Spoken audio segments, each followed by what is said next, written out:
രക്തച്ചമയ ഘോഷയാത്ര.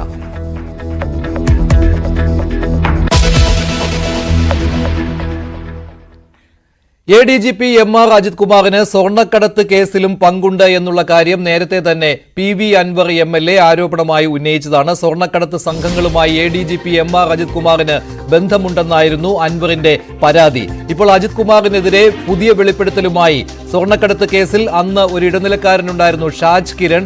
ഈ കേസിൽ സ്വപ്ന സുരേഷും ഷാജ് കിരണും തമ്മിലുള്ള സംഭാഷണം അന്ന് പുറത്തു വന്നതാണ്. അതോടൊപ്പം തന്നെ MR അജിത് കുമാറും ഷാജ് കിരണുമായുള്ള ബന്ധവും അന്ന് പുറത്തു വന്നതാണ്. ഷാജ് കിരണിനെ ED പോലും ചോദ്യം ചെയ്തതാണ്. ഇപ്പോൾ ഷാജ് കിരൺ പുതിയ വെളിപ്പെടുത്തൽ നടത്തിയിരിക്കുകയാണ്.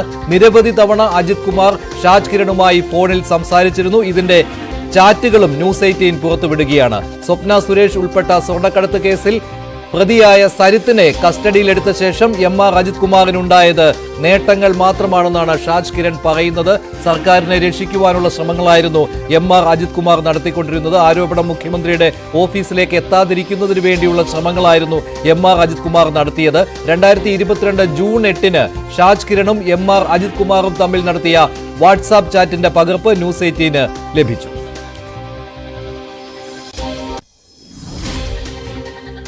അപ്പം എനിക്ക് പോലീസിൽ വളരെ ദീർഘനാളായി ബന്ധമുള്ള ഒരാളായിരുന്നു MR അജിത് കുമാർ. അപ്പം ഞാൻ ഈ കാര്യം അറിഞ്ഞ ഉടനെ എനിക്ക് ആദ്യം അദ്ദേഹത്തോട് അദ്ദേഹത്തെ ഈ 164 സ്റ്റേറ്റ്മെന്റ് കൊടുക്കുന്നതിന് തലേ ദിവസം തന്നെ ഞാൻ അദ്ദേഹത്തെ വിളിച്ചിങ്ങനെ അറിയിച്ചിട്ടുണ്ട്, ഇങ്ങനെ സംഭവമുണ്ട്. ഇവര് 164 കൊടുത്തപ്പോൾ ഞാൻ അദ്ദേഹത്തെ വിളിച്ചിട്ട് ഞാൻ ഇങ്ങനെ കാര്യങ്ങൾ വ്യക്തമായി പറഞ്ഞിരുന്നു. അതായത് ഇവര് പറയുന്നത് പല അജണ്ടയുടെ ഭാഗമായിട്ടാണ് തലേന്ന് തന്നെ പറഞ്ഞു. അപ്പൊ അദ്ദേഹം എന്നോട് പറഞ്ഞു, നിങ്ങളൊന്ന് ഒബ്സർവ് ചെയ്തിട്ട് പറയൂന്ന് പറഞ്ഞു. പിറ്റേ ദിവസം രാവിലെ ഞാൻ എന്റെ ഫാദറുമായിട്ട് റിലയൻമെന്റ് സിറ്റിയിൽ നിൽക്കുമ്പോഴാണ് സ്വപ്ന സുരേഷ് എന്നെ വിളിച്ചിട്ട് പറയുന്നത്, സരിത്തിനെ ആരോ വന്ന് പിടിച്ചുകൊണ്ടുപോയി. അപ്പം സരിത്തിനെ പിടിച്ചുകൊണ്ടുപോയി. അപ്പൊ ഞാൻ എന്നോട് പറഞ്ഞ സേവ് മീ എന്നാണ് പുള്ളിക്കാർ പറയുന്നത്. അപ്പൊ ഞാൻ ഉടനെ തന്നെ അങ്ങ് പറഞ്ഞോളം, നമുക്ക് അത്രയും ബന്ധമുള്ളത് കൊണ്ട് ഞാൻ വിജിലൻസ് ഡയറക്ടർ ആയിട്ടുള്ള അദ്ദേഹത്തെ വിളിച്ചു ഞാൻ ഇങ്ങനത്തെ കാര്യം പറഞ്ഞു. അപ്പൊ അദ്ദേഹം എന്നോട് പറഞ്ഞു, ഞാൻ അന്വേഷിക്കട്ടെ, നീ നിന്റേതായ രീതിയിൽ അന്വേഷിച്ചു നോക്കാൻ പറഞ്ഞു. ഫോൺ കട്ട് ചെയ്തു. അതായത് വിജിലൻസ് സംഘമാണ്, വിജിലൻസിന്റെ പ്രത്യേക സംഘമാണ് വന്ന് അദ്ദേഹത്തെ പിടിച്ചുകൊണ്ട് പോയത്. അപ്പൊ തന്നെ ഞാൻ വീണ്ടും ഇദ്ദേഹത്തെ വിളിച്ചു. ഞാൻ അങ്ങനെ നേരത്തെ തന്നെ അറിയിച്ചതല്ലേ, ഇത് എന്താണ് വിഷയം എന്ന് ചോദിച്ചാൽ അദ്ദേഹം പറഞ്ഞാൽ അത് വിജിലൻസിന്റെ ഒരു ടീമാണ് പിടിച്ചുകൊണ്ട് പോയത്. കുറച്ച് കഴിയുമ്പോൾ അദ്ദേഹത്തെ വിടും, ഒരു ചോദ്യം ചെയ്യേണ്ട ഭാഗമായിട്ടാണ്. അപ്പൊ ഞാൻ ഈ കാര്യം അതുപോലെ തന്നെ സ്വപ്നയിലെടുത്ത് കമ്മ്യൂണിക്കേറ്റ് ചെയ്തു. ഇങ്ങനെ സംഭവമുണ്ട്, അദ്ദേഹം എങ്ങനെയാ പറയുന്നതെന്ന് പറഞ്ഞു. ഞാൻ എന്നിട്ട് സ്വപ്നയെ കാണാൻ പാലക്കാട് പോയ സമയത്ത് ഞാൻ അദ്ദേഹത്തോട് പറഞ്ഞു, അവരെ കാണാൻ പോവുകയാണ്, ഇതൊരു മാനിപ്പുലേഷൻ ആണെന്ന് തോന്നുന്നു, അവിടെ ചെന്നതിന് ശേഷം പറയാമെന്ന് പറഞ്ഞു. ഞാൻ അവരെ കാണുമ്പോൾ അവർ അന്ന് പല കാര്യങ്ങളും പറഞ്ഞു, അതായത് മാനിപ്പുലേഷൻ ആണ്, എന്നെ കൊണ്ട് പറയിപ്പിക്കുകയാണെന്നൊക്കെ പറഞ്ഞു. അതൊക്കെ അല്ല, എന്റെ സംശയം അതല്ല. ഈ അദ്ദേഹം നിങ്ങളിത് ഒബ്സർവ് ചെയ്യണം എന്ന് പറയുന്നു. അങ്ങനെ പറഞ്ഞതിന് ശേഷം സമാന്തരമായിട്ട് ഒരു സംഘത്തെ അയക്കുന്നു ഈ സരിത്തിനെ പിടികൂടാൻ. അതെനിക്ക് അറിയത്തില്ല ഡാൻ. ഈ 164 കൊടുത്തിട്ട് പോകുന്ന വഴി ഞാൻ അവരോട് ചോദിക്കും, നിങ്ങൾ എന്തിനാണ് ഈ ആവശ്യമില്ലാത്ത കാര്യങ്ങൾക്ക് പോകുന്നത്? നമ്മുടെ ബിസിനസിനെ അത് ബാധിക്കില്ലേ? അപ്പൊ എന്നോട് അവര് പറഞ്ഞു, അത് അങ്ങനല്ല, കുറെ കാര്യങ്ങളുണ്ട്, അജണ്ടയുണ്ട്, അതുകൊണ്ട് കുറെ കാര്യങ്ങളുണ്ടെന്നൊക്കെ പറഞ്ഞു. അപ്പൊ ഈ പറഞ്ഞ കാര്യങ്ങൾ ഞാൻ അന്നേരം അദ്ദേഹത്തെ അറിയിച്ചിരുന്നു. മനസ്സിലായോ? ഇങ്ങനെ ഒരു സംഭവമുണ്ട്, ഇതിലെന്തോ മാനിപ്പുലേഷൻ നടക്കുന്നുണ്ട്. അപ്പോഴാണ് അദ്ദേഹം എന്നോട് പറഞ്ഞത് ഒന്ന് ഒബ്സർവ് ചെയ്യണമെന്ന് പറഞ്ഞു. പക്ഷെ പിറ്റേന്ന് ദിവസം രാവിലെ ഈ സരിത്തിനെ ആരോ പിടിച്ചുകൊണ്ട് പോയെന്നുള്ളതാണ് നമ്മൾ വാർത്തയിൽ പിന്നെ കാണുന്നത്. അന്ന് പാലക്കാട് നിന്ന് പിടിച്ചുകൊണ്ട് പോകുന്ന വിജിലൻസ് ടീമാണ്. അന്ന് ഇദ്ദേഹമാണ് വിജിലൻസ് ഹെഡ്. അന്ന് ഞാൻ പാലക്കാട് പിന്നീട് HRDSന്റെ ഓഫീസിലേക്ക് പോകുന്നു. HRDSന്റെ ഓഫീസിലാണല്ലോ പുള്ളിക്കാരുള്ളത്. ഞാൻ പോകുമ്പോഴൊക്കെ ഇദ്ദേഹത്തെ വിളിച്ച് കമ്മ്യൂണിക്കേറ്റ് ചെയ്യുന്നുണ്ട്. അതാണ് വാട്സ്ആപ്പ് കോളായിട്ടും നോർമൽ കോളായിട്ടും വന്നേക്കുന്നത്. മനസ്സിലായില്ലേ? എന്റെ ഫോൺ കേരള പോലീസിന്റെ കസ്റ്റഡിയിലാണ്. എന്റെ ഫ്രണ്ട് സ്വപ്ന സുരേഷ് എന്ന് പറഞ്ഞ കാര്യങ്ങളെല്ലാം അദ്ദേഹത്തിന്റെ ഫോണിൽ റെക്കോർഡ് ചെയ്തിട്ടുണ്ടായിരുന്നു.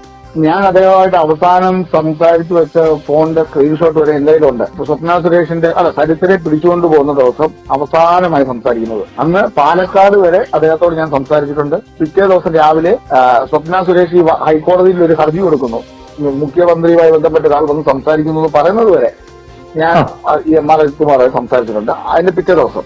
അതിനുശേഷം പിന്നീട് ഒരു കാലത്തും ഞാൻ അദ്ദേഹവുമായി സംസാരിച്ചിട്ടില്ല, ബന്ധപ്പെട്ടിട്ടില്ല. ഈ ഇൻസിഡന്റിന് ശേഷം അദ്ദേഹം പലരോടും പറഞ്ഞത്, എനിക്ക് അവനെ അറിയത്തില്ല, പരിചയമില്ല, അവൻ ഫ്രോഡാണെന്നൊക്കെയാണ് പറഞ്ഞത്. ഞങ്ങൾക്കെല്ലാവർക്കും, ഇതിൽ ബന്ധപ്പെട്ടവർക്കെല്ലാം നഷ്ടങ്ങളാണ് ഉണ്ടായത്. അദ്ദേഹത്തിന് വിജിലൻസ് മേധാവിത്വം മാറ്റിയതിനു ശേഷം അദ്ദേഹത്തിന് 3 മാസം കഴിയുമ്പോൾ അദ്ദേഹത്തെ എങ്ങോട്ടാണ് പോസ്റ്റ് ചെയ്തത്? അദ്ദേഹത്തെ ക്രമസമാധാന ചുമതലയുടെ തലപ്പത്തേക്കാണ് പോസ്റ്റ് ചെയ്തത്. ഞാനും അദ്ദേഹം തമ്മിൽ സംസാരിച്ചിട്ടുണ്ടെന്നുള്ള കാര്യം ക്രൈംബ്രാഞ്ചിന്റെ പ്രത്യേക അന്വേഷണ സംഘത്തിന് അറിയാം. അതായത് ഇതിൽ എവിടെയെങ്കിലും ഒരു ഒത്തുതീർപ്പ് ശ്രമം നടത്തിക്കൊണ്ട് എന്ന് തോന്നുന്നുണ്ടോ? അതാണോ നിങ്ങൾ പറഞ്ഞു വരുന്നത്? ഇതെല്ലാം കൂടെ കൂട്ടി വായിക്കുമ്പോൾ അങ്ങനല്ലേ തോന്നുന്നത്. ഇവിടെ ഇ ഡി എന്നോട് ചോദിച്ച കാര്യങ്ങൾ എന്താണ്? മണി ലോണ്ടറിംഗ് ആക്ട് പ്രകാരമാണ് എന്നെയും എന്റെ സുഹൃത്തായ ഇബ്രാഹിമിനെയും വിളിപ്പിച്ചത്. പക്ഷെ അവിടെ ചോദിക്കുന്നത് മൊത്തവും മറ്റേ മുഖ്യമന്ത്രിയുമായി ബന്ധപ്പെട്ട കാര്യങ്ങളാണ്. അദ്ദേഹത്തിന് ഇൻവോൾവ്മെന്റ് ഉണ്ടെന്നുള്ള രീതിയിൽ പറയണമെന്ന് പറയുകയും ചെയ്തു. ഞാൻ പറഞ്ഞു ഞാനത് പറയില്ല, ഞാനൊരു റിട്ടേൺ സ്റ്റേറ്റ്മെന്റ് എഴുതി കൊടുത്ത ആളാണ്. ഞാൻ ഈ കാര്യങ്ങളെല്ലാം കമ്മ്യൂണിക്കേറ്റ് ചെയ്ത ഒരേ ഒരാൾ എം ആർ അജിത് കുമാറാണ്. അദ്ദേഹത്തിന് അപ്പുറത്തേക്ക് ആരുണ്ടെന്ന് എനിക്കറിയില്ല. എന്റെ സുഹൃത്ത് ഇബ്രാഹിമിന്റെ ഫോണിൽ സ്വപ്ന സുരേഷ് അന്ന് HRDSന്റെ ഓഫീസിൽ എന്ന് പറഞ്ഞ മുഴുവൻ സാധനങ്ങൾ അയാൾ റെക്കോർഡ് ചെയ്തിട്ടുണ്ടായിരുന്നു. 3 ഫോൺ ഇപ്പോഴും ഫോറൻസിക്കിലാണെന്നാണ് അവർ പറയുന്നത്.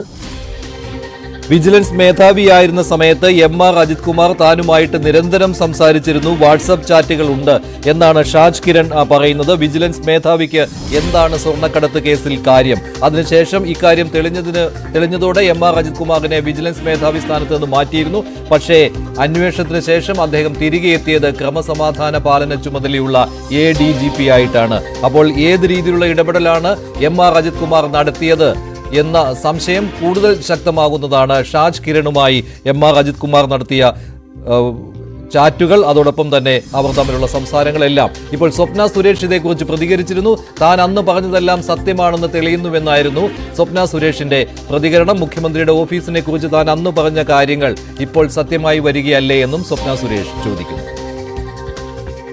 നടന്നത് എന്താണെന്നുള്ളത് ഓരോന്നായിട്ട് ഇവരുടെയൊക്കെ വായിന്ന് വരുമ്പോൾ ഒരുപാട് സന്തോഷമുണ്ട്. എന്തായാലും ഇപ്പോഴെങ്കിലും ധൈര്യം കാണിച്ചല്ലോ വെളിയിൽ വന്ന കാര്യങ്ങൾ പറയാൻ. കുറച്ചും കൂടി വ്യക്തതയോടെ പറഞ്ഞിരുന്നെങ്കിൽ കുറച്ചും കൂടി ഓക്കെ ആയിരുന്നേനെ. അതല്ലെങ്കിൽ ഷാജ് കിരൺ ഇന്ന് തന്നെ എല്ലാരോടും പറയുന്നുണ്ടല്ലോ, അപ്പോഴപ്പോഴുള്ള കാര്യങ്ങൾ മിസ്റ്റർ അജിത് കുമാറിനെ അപ്ഡേറ്റ് ചെയ്തുകൊണ്ടിരുന്നപ്പോ he told Shaj Kiran to observe on what ground, on what basis, what does Shaj Kiran got to do with our issues അല്ലെങ്കിൽ സ്വർണ്ണക്കടത്ത്. What is the interest of ADGP Ajit Kumar then? ഈ ഒന്നാം നമ്പർ എന്ന് ഷാജ് കിരൺ റിപ്പീറ്റഡ്ലി അദ്ദേഹത്തിന്റെ അടുത്ത് സംസാരിച്ചതിന് ശേഷം എന്നോട് പറഞ്ഞു ഈ ഒന്നാം നമ്പർ ആരാണെന്ന് അന്ന് ഞാൻ ചോദിച്ചു, എല്ലാരോടും ചോദിച്ചു, who is that number 1? So you can just now connect the dots because things are very clear. അന്ന് ഷാജ് കിരൺ പറഞ്ഞു സ്വപ്ന സുരേഷ് പറയുന്നത് പോലെയല്ല, എനിക്ക് എം ആർ അജിത് കുമാറിനെ ഒരു മാധ്യമ പ്രവർത്തകൻ എന്നുള്ള രീതിയിൽ മാത്രമേ അറിയാവൂ. Is it true?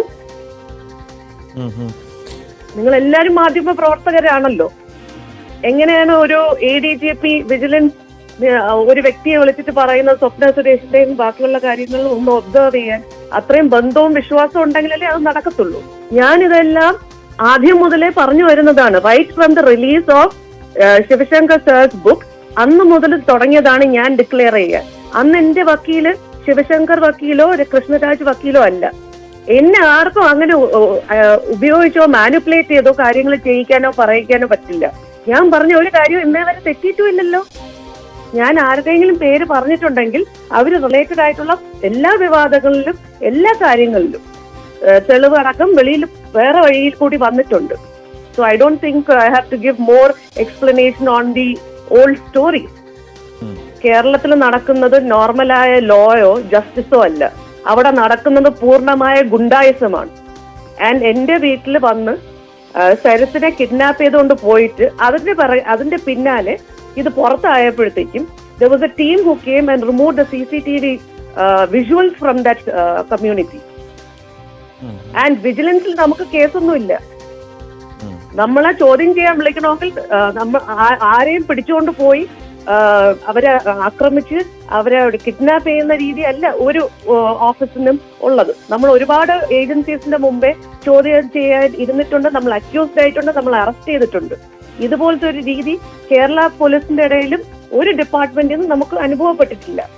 അങ്ങനെ ചോദ്യം ചെയ്യണമെങ്കിൽ they have to summon us. So they didn't do anything like that. 164 കൊടുത്തതിന്റെ പിറ്റേന്ന് രാവിലെ ഷാജ് കിരൺ പറഞ്ഞതുപോലെ ശരത്തിന്റെ കിഡ്നാപ്പ് ചെയ്യും, എനിക്കെതിരെ കേസ് വരും. അതെല്ലാം സ്റ്റെപ്പ് ബൈ സ്റ്റെപ്പ് നടന്നപ്പോ the only person we can understand the truth was Shaj Kiran. So I called him and I got tips from him. I got to know exactly what is happening, who is behind it, and he told me very clearly it was M.R. Ajit Kumar, the then ADGP of Vigilance. അന്ന് വിജിലൻസിന്റെ മേധാവിയായിരുന്ന MR Ajith കുമാറിന് എന്താണ് സ്വർണ്ണക്കടത്ത് കേസിൽ പങ്ക് എന്നുള്ള ചോദ്യം പലതവണ ഉയർന്നു വന്നതാണ്. ഷാജ് കിരണുമായി സ്വർണ്ണക്കടത്ത് കേസിനെ കുറിച്ച് MR അജിത് കുമാർ സംസാരിക്കുന്നതിന്റെ സ്ക്രീൻഷോട്ടുകൾ അതാണ് ന്യൂസ് 18 പുറത്തുവിടുന്നത്. ഷാജ് കിരൺ തുറന്നു പറയുകയാണ്, MR അജിത് കുമാറുമായിട്ട് തനിക്ക് ബന്ധമുണ്ടായിരുന്നു, സ്വർണ്ണക്കടത്ത് കേസിനെ കുറിച്ചുള്ള ചർച്ചകൾ ഞങ്ങൾ നടത്തിയിരുന്നു, സന്ദേശങ്ങൾ കൈമാറിയിരുന്നു എന്നൊക്കെ. അതുമാത്രമല്ല, സ്വർണ്ണക്കടത്ത് കേസിലൂടെ നേട്ടമുണ്ടാക്കാൻ കഴിഞ്ഞത് MR അജിത് കുമാറിനാണെന്നും ബാക്കിയുള്ളവർക്കെല്ലാം കോട്ടമാണ് ഉണ്ടായിട്ടുള്ളതെന്നും ഷാജ് കിരൺ പറയുകയാണ്. ഇപ്പോൾ ഷാജ് കിരണുമായി സംസാരിച്ച ഡാൻ കുര്യൻ ചേരുന്നുണ്ട്. ഡാൻ, ഈ വിജിലൻസ് മേധാവിയായിരുന്ന സമയത്താണല്ലോ ഇത്രയും കാര്യങ്ങൾ MR അജിത് കുമാർ ചെയ്തത്. അപ്പോൾ ഒരു ചോദ്യം പ്രസക്തമാണല്ലോ, സ്വർണ്ണക്കടത്ത് കേസുമായി എന്ത് ബന്ധമാണ് ഉള്ളത്? അത് അന്വേഷിക്കാൻ വേറെ ടീം ഉണ്ടായിരുന്നുവല്ലോ. മാത്രമല്ല, സരിത്തിനെ അവിടെ നിന്ന് കിഡ്നാപ്പ് ചെയ്തുകൊണ്ട് പോകുന്ന രീതിയിലാണ് കൊണ്ടുപോയത്. അതിലും MR അജിത് കുമാറിന് പങ്കുണ്ട്. ഇങ്ങനെ ഒരുപാട് ദുരൂഹതകൾ ഇപ്പോഴും ബാക്കി നിൽക്കെ ആ സമയത്താണല്ലോ ഇപ്പോൾ ഷാജ് കിരണും അന്ന് ഇതിലൊരു ഇടനിലക്കാരനായിട്ട് പ്രവർത്തിച്ചയാളാണ്. ഷാജ് കിരണിന്റെ ഈ വെളിപ്പെടുത്തൽ വന്നിരിക്കുന്നു.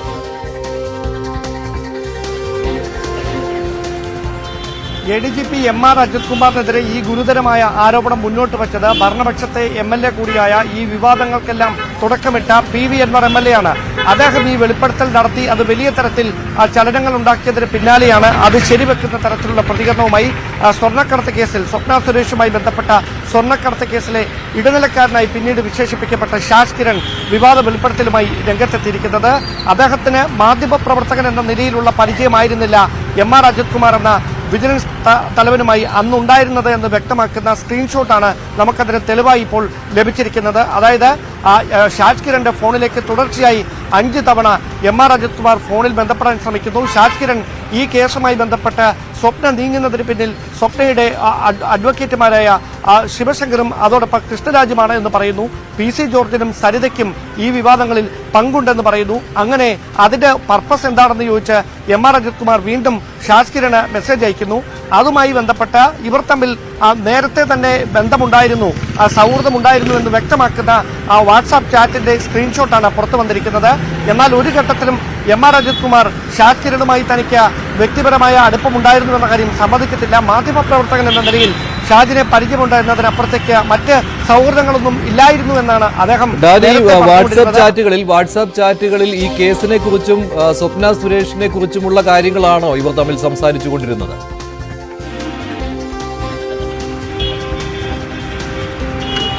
സ്വാഭാവികമായി കൃത്യമായി ഈ സ്വർണ്ണക്കടത്ത് കേസുമായി ബന്ധപ്പെട്ട് വിജിലൻസിന്റെ തലപ്പത്തുണ്ടായിരുന്ന ഒരു ഉദ്യോഗസ്ഥന് എന്തിന് ഈ കേസിലേക്ക് ബന്ധപ്പെടാൻ ബോധപൂർവമായ ശ്രമം നടത്തി? ഒന്നെങ്കിൽ കസ്റ്റംസ്, അല്ലെങ്കിൽ പോലീസിലെ മറ്റേതെങ്കിലും അന്വേഷണ ഏജൻസികൾ. അവരെല്ലാവരും സ്വപ്നയിലേക്കോ സരിത്തിലേക്കോ എത്തുന്നതിന് മുമ്പ് ഷാജ് കിരൺ കൈമാറിയ ഒരു വിവരത്തിന്റെ അടിസ്ഥാനത്തിൽ, അതായത് ഷാജ് നമ്മളോട് പറഞ്ഞിരിക്കുന്നത് ഈ സ്വപ്ന ഇങ്ങനെ മൊഴി കൊടുക്കാൻ പോവുകയാണ് എന്ന വിവരം MR അജിത് കുമാറിനെ അറിയിക്കുന്നു. അപ്പോൾ MR അജിത് കുമാർ സ്വപ്നയെ നിരീക്ഷിക്കണം, ഒബ്സർവ് ചെയ്യണമെന്ന് പറയുന്നു. അതിനു പിന്നാലെ സരിത്തിനെ വീട്ടിലെത്തി ഒരു സംഘം ആളുകൾ ചേർന്ന് പിടിച്ചുകൊണ്ടുപോകുന്നു. ആദ്യഘട്ടത്തിൽ സ്വപ്നയും ഷാജ് കിരണും കരുതിയത് അത് ഗുണ്ടകളാണ് എന്നാണ്. അങ്ങനെ നമ്മളോട് പറയുന്നു. ഉടൻ തന്നെ ഷാജ് കിരൺ MR അജിത് കുമാറിനെ ബന്ധപ്പെട്ട് എന്തിനാണ് ഇങ്ങനെ ഒരാൾ വന്ന് സരിത്തിനെ ഒരു കൂട്ടം ആളുകൾ വന്ന് സരിത്തിനെ പിടിച്ചുകൊണ്ടുപോയി ഒന്ന് അന്വേഷിക്കണമെന്ന് പറയുന്നു. അദ്ദേഹം ഒരു ഭാവഭേദങ്ങളും കൂടാതെ അന്വേഷിക്കാമെന്ന് ഉറപ്പ് നൽകുന്നു. അല്പസമയത്തിനകം പിടിച്ചുകൊണ്ടുപോയത് വിജിലൻസിന്റെ പ്രത്യേക സംഘമായിരുന്നു എന്ന കാര്യം പുറത്തു വരുന്നു.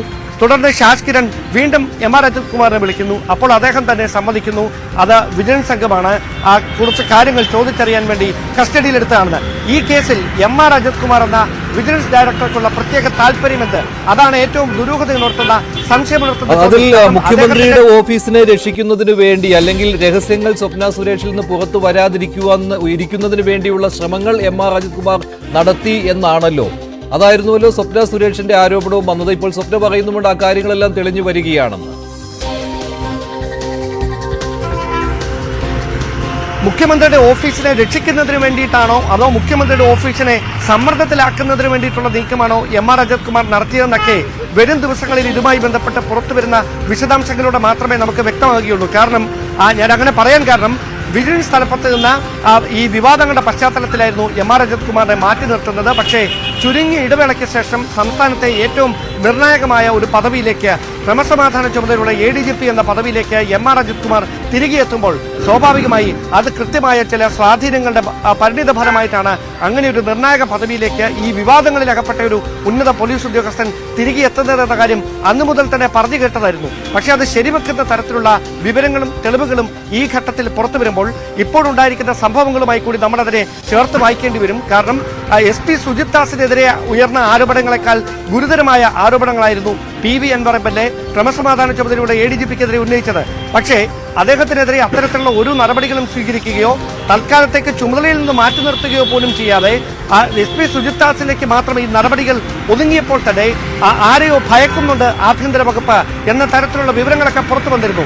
ഒരുപക്ഷെ അങ്ങനെ എന്തെങ്കിലും തിടുക്കത്തിലൊരു നീക്കം അജിത് കുമാറിനെതിരെ ഉണ്ടായാൽ അജിത് കുമാർ സർക്കാരിനെ വെട്ടിലാക്കുന്ന തരത്തിൽ മറ്റെന്തെങ്കിലും തരത്തിലുള്ള വിവരങ്ങൾ പുറത്തുവിടുമോ എന്ന ഒരു ഭയമാണോ ഭീതിയാണോ ഇത്തരത്തിൽ തിടുക്കത്തിൽ അജിത് കുമാറിനെതിരെ ഒരു നടപടിയെടുക്കാൻ ആഭ്യന്തര വകുപ്പിന് കഴിയാതെ പോകുന്ന തരത്തിലേക്ക് കാര്യങ്ങൾ ശരിയാണ് ഡാൻ. എന്തായാലും MR അജിത് കുമാറിനെ എന്തിന് ഇപ്പോഴും മുഖ്യമന്ത്രി സംരക്ഷിക്കുന്നു എന്ന ചോദ്യം ഉയരുന്നതിനിടെയാണ് മുൻപത്തെ ആ സ്വർണ്ണക്കടത്ത് കേസിലെ MR അജിത് കുമാറിന്റെ ഇടപെടലുകൾ ഒന്നിനു പിറകെ മറ്റൊന്നായിട്ട് പുറത്തു വന്നുകൊണ്ടിരിക്കുന്നത്. അന്നത്തെ ഇടനിലക്കാരനായിരുന്ന ഷാജ് കിരൺ, മാധ്യമപ്രവർത്തകൻ കൂടിയായിരുന്ന ഷാജ് കിരണാണ് ഇങ്ങനെയൊരു വെളിപ്പെടുത്തൽ നടത്തിയത്. MR അജിത് കുമാറുമായി സംസാരിച്ചതിന്റെ തെളിവുകളും ഷാജ് കിരൺ പുറത്തുവിടുകയാണ്. ഒപ്പം വാട്സ്ആപ്പ് ചാറ്റുകളും അതോടൊപ്പമുണ്ട്. ന്യൂസ് 18 ഈ വാർത്ത പുറത്തുവിട്ടത്. മറ്റൊരു വാർത്തയിലേക്ക്. മുട്ടിൽ മരമുറി കേസ് അട്ടിമറിക്കുന്നതിന് വേണ്ടി പ്രതികൾ ശ്രമം നടത്തുന്നുവെന്നും അന്വേഷിച്ച ഉദ്യോഗസ്ഥനെതിരെ വ്യാജ ആരോപണം ഉന്നയിക്കുന്നുവെന്നും പരാതി ഉയർന്നിരിക്കുകയാണ്. അന്വേഷണ ഉദ്യോഗസ്ഥനായ DYSP VV ബെന്നിയാണ് ഇക്കാര്യം പറഞ്ഞിരിക്കുന്നത്. നേരത്തെയും VV ബെന്നിക്കെതിരെ മുട്ടിൽ മരമുറി കേസിലെ പ്രതികൾ വ്യാജ ആരോപണം ഉന്നയിച്ചിരുന്നു. അതുമാത്രമല്ല, അന്ന് DGPക്ക് VV ബെന്നി തന്നെ മുട്ടിൽ മരമുറി കേസിന്റെ അന്വേഷണത്തിൽ നിന്ന് ഒഴിവാക്കണം എന്നാവശ്യപ്പെട്ടുകൊണ്ട് കത്തും നൽകിയതാണ്. ഇപ്പോൾ ഉന്നത പോലീസ് ഉദ്യോഗസ്ഥർക്കെതിരായ ബലാത്സംഗ പരാതി പകതീർക്കലാണെന്നാണ് ആരോപണം ഉയർന്നിരിക്കുന്നത്. മുട്ടിൽ മരമുറി കേസിൽ അറസ്റ്റ് ചെയ്തതിന്റെ പ്രതികാരം എന്നോണമാണ് വീട്ടമ്മയെ കൊണ്ട് പീഡന പരാതി നൽകിച്ചതെന്ന് കേസ് അന്വേഷിച്ച ഉദ്യോഗസ്ഥർ തന്നെ ആരോപിക്കുകയാണ്. ഇതിൽ ഏറ്റവും പ്രധാനപ്പെട്ട പരാതി അത് DGPക്ക് പരാതിയായിട്ട് നൽകാൻ പോകുന്നത് DYSP ആയ VV ബെന്നിയാണ്. താനൂർ DYSP ആയ VV ബെന്നിയാണ്. സുൽത്താൻ ബത്തേരി DYSP ആയിരിക്കുന്ന സമയത്താണ് മുട്ടിൽ മരമുറി കേസിന്റെ അന്വേഷണം VV ബെന്നി നടത്തിയത്. VV ബെന്നിക്കെതിരെയാണ് ഇപ്പോൾ പ്രധാന ആരോപണം വന്നിരിക്കുന്നത്. അദ്ദേഹത്തിന്റെ പ്രതികരണത്തിലേക്ക്. തീർച്ചയായിട്ടും ഇത് ഇന്ന് തുടങ്ങിയ സംഗതിയാണ്. എന്റെ പുറകെ മുമ്പും ഇതുപോലുള്ള വ്യക്തിപരമായി അധിക്ഷേപിക്കുന്ന അല്ലെങ്കിൽ വ്യക്തിപരമായി പുറകെ നടക്കുന്ന രീതിയിലുള്ള പ്രതികരണങ്ങൾ മുമ്പും ഉണ്ടായിട്ടുണ്ട്. നേരത്തെ ഉണ്ടായിരുന്ന താനൂരെ ഒരു കേസുമായി ബന്ധപ്പെട്ട അതിലും എന്നെ ഇതിലേക്ക് വലിച്ചിഴക്കാൻ വേണ്ടി പല രീതിയിലുള്ള കാര്യങ്ങളും അതിനകത്ത് ചെയ്തിട്ടുണ്ട്. അത് തീർച്ചയായിട്ടും ഒരു ഗൂഢാലോചന, അന്ന് മുതലേ ഗൂഢാലോചന സംശയിക്കുന്ന കാര്യങ്ങളാണ്. ഈ സംഗതിയും ഇതിനും ഒരു അടിസ്ഥാനമില്ലാത്ത പരാതിയിൽ ഇത്രത്തോളം മോശമാക്കുന്ന രീതിയിൽ ആരോപണങ്ങൾ ഉന്നയിക്കുന്നത് തീർത്തും ഇതൊരു ഗൂഢാലോചനയുടെ ഭാഗമായിട്ട് തന്നെയാണ് കരുതുന്നത്. മുട്ടിൽ മരമുറി കേസിന്റെ ഇൻവെസ്റ്റിഗേറ്റിംഗ് ഓഫീസർ ഞാനാണ്, ഇപ്പോഴും കണ്ടിന്യൂ ചെയ്യാണ്. 2021 ബത്തേരി DYSP ആയിരിക്കുന്ന സമയത്താണ് ഇൻവെസ്റ്റിഗേഷൻ സ്റ്റാർട്ട് ചെയ്തത്. DGPയുടെ നിർദ്ദേശപ്രകാരമാണ് ഇപ്പോഴും ഞാനത് കണ്ടിന്യൂ ചെയ്യുന്നത്. ആ കേസ് കുറ്റപത്രം സമർപ്പിച്ചുകൊണ്ടിരിക്കുകയാണ്. 43 കുറ്റപത്രം സമർപ്പിക്കേണ്ടതിലെ 6 കുറ്റപത്രങ്ങളാണ് സമർപ്പിച്ചിരിക്കുന്നത്. ബാക്കിയുള്ള കുറ്റപത്രങ്ങൾ സമർപ്പിച്ചുകൊണ്ടിരിക്കുകയാണ്. ഇത് തീർച്ചയായിട്ടും തന്നെയാണ് എന്നുള്ളതാണ് സംശയിക്കുന്നത്. പല കേസുകളിലും ഇതുപോലെ രീതിയിൽ ടാർഗറ്റ് ചെയ്തുകൊണ്ട് ന്യൂസുകൾ വരുന്നതായിട്ട് മനസ്സിലായിട്ടുണ്ട്. അതനുസരിച്ച് ഈ അന്വേഷണത്തിൽ തന്നെ മാറ്റണം എന്നുള്ളത് ഞാൻ DGPക്ക് പരാതി കൊടുത്തിരുന്നു. എന്നിട്ടും കണ്ടിന്യൂ ചെയ്യണമെന്ന് DGPയുടെ നിർദ്ദേശപ്രകാരമാണ് ഇപ്പോഴും കണ്ടിന്യൂ ചെയ്ത് വരുന്നത് ഉണ്ടായിരുന്നു. ആ രീതിയിൽ തന്നെ വ്യക്തിപരമായിട്ട് തേജോധം ചെയ്യുന്ന രീതിയിലാണ് അന്നും ന്യൂസുകൾ വന്നിരുന്നത്. ആ ആരോപണങ്ങളൊന്നും നോക്കേണ്ടതില്ല, അന്വേഷണം മുമ്പോട്ട് പോകാനാണ് നിർദ്ദേശിച്ചിരുന്നത്. അന്വേഷണത്തിന്റെ ഭാഗമായി തന്നെ ഞാൻ അവരെ കണ്ടോ എന്ന് എനിക്ക് ഉറപ്പില്ല. കാരണം ഇത് പരാതികൾ അന്വേഷിക്കാൻ വേണ്ടി DYSP ഓഫീസർ ഒരു പോലീസ് കോൺസ്റ്റബിൾ ഉണ്ട്. അദ്ദേഹം പരാതിക്കാരെ വിളിക്കുകയും അവരുടെ സ്റ്റേറ്റ്മെന്റ് എടുക്കുകയാണ് ചെയ്യുന്നത്. അന്ന് പോലും ഞാൻ കണ്ടോ എന്ന് എനിക്ക് ഉറപ്പില്ല. എനിക്കത് ഉറപ്പ് പറയാൻ പറ്റില്ല. 2 വർഷം മുമ്പുള്ള സംഭവമാണ്. ഇങ്ങനെ പരാതി കിട്ടിയിരുന്നു. പരാതിയിൽ അന്വേഷണം നടത്തിയിട്ട് ഞാൻ അതിന്റെ മുകളിൽ റിപ്പോർട്ട് കൊടുത്തിട്ട് ഇതിൽ അടിസ്ഥാനമില്ലാന്ന് റിപ്പോർട്ട് കൊടുത്തിട്ടുണ്ട്. അങ്ങനെ ഒരു പരാതി ഉണ്ടായിരുന്നു. ആ പരാതിയാണ് SP-ക്ക് കൊടുത്ത പരാതിയാണ്. അന്വേഷിക്കാൻ വേണ്ടി എനിക്ക് തരികയും ഞാനത് അന്വേഷിച്ച് അതിൽ കഴമ്പില്ല, ആ പരാതിയിൽ കഴമ്പില്ല എന്നുള്ള റിപ്പോർട്ടാണ് കൊടുത്തിരുന്നത്. കഴമ്പുണ്ടായിരുന്നില്ല. ഞാൻ അന്വേഷിച്ചെന്ന് മാത്രമല്ല, അതിനുശേഷം ഇത് മറ്റൊരു DYSP സ്പെഷ്യൽ ബ്രാഞ്ച് DYSP കൊണ്ട് അന്വേഷിപ്പിച്ച് ആ അന്വേഷണത്തിലും കഴമ്പില്ലാന്ന് ബോധ്യപ്പെട്ട ശേഷമാണ് SP ആ കേസ് അന്ന് ക്ലോസ് ചെയ്ത്, ആ പരാതി അവിടെ ക്ലോസ് ചെയ്തിരുന്നത്. നിയമ നടപടി, ക്രിമിനലായും സിവിലായുള്ള നടപടിയും അതുപോലെ ഡിപ്പാർട്ട്മെന്റ് തലത്തിൽ DGPക്ക് പരാതി കൊടുക്കും. ഇത്തരത്തിൽ ഒരു കേസിന്റെ അന്വേഷണം നടത്തി എന്നുള്ളത് കൊണ്ട് മാത്രം ഇങ്ങനെയുള്ള വ്യാജമായിട്ടുള്ള ആരോപണം കെട്ടിച്ചമച്ച് ഇങ്ങനെയുള്ള മീഡിയ വഴി, ചാനൽ വഴി പബ്ലിഷ് ചെയ്യുന്നതിനെതിരെ ഒരു നടപടി എടുക്കണം എന്നുള്ളതും തീർച്ചയായിട്ടും പരാതി കൊടുക്കും. ചാനൽ ഉടമയ്ക്ക് കൊടുക്കും, ഉറപ്പാണ്. മുട്ടിൽ മരമുറി കേസിലെ അന്വേഷണ ഉദ്യോഗസ്ഥനായ വി ബെന്നി ഡിവൈഎസ്പിയാണ്. അദ്ദേഹം താനൂരിലെ ഡിവൈഎസ്പിയാണ്. അദ്ദേഹം നേരത്തെ സുൽത്താൻ ബത്തേരിയിലെ ഡിവൈഎസ്പി ആയിരുന്നു. ആ സമയത്താണ് മുട്ടിൽ മരമുറി കേസിന്റെ അന്വേഷണം ഡിവൈഎസ്പി വി ബെന്നി ഏറ്റെടുത്തത്.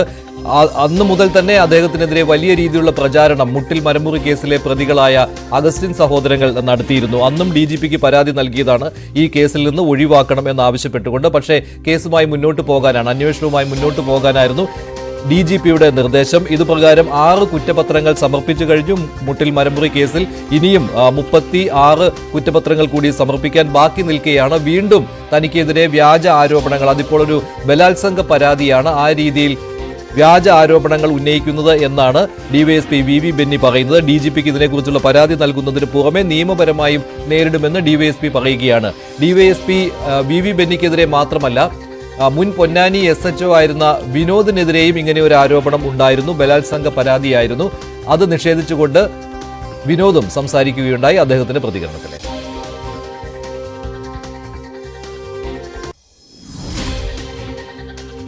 2022 ഞാൻ അങ്ങനെ CA ഇരിക്കുമ്പോൾ ഒരു മധ്യവയസ്ക സ്ത്രീ ഡെന്റൽ ഹോസ്പിറ്റലിൽ നിന്ന്, അതോ ജ്വല്ലറി എന്നാണോ അറിയില്ല, അത് തിരിച്ചു വരുമ്പോൾ പൊന്നാനി ടൗണിൽ വെച്ച് ഒരു ഓട്ടോറിക്ഷയിൽ കയറി. അപ്പോൾ ഓട്ടോറിക്ഷക്കാരൻ എന്നോട് മോശമായി പെരുമാറി.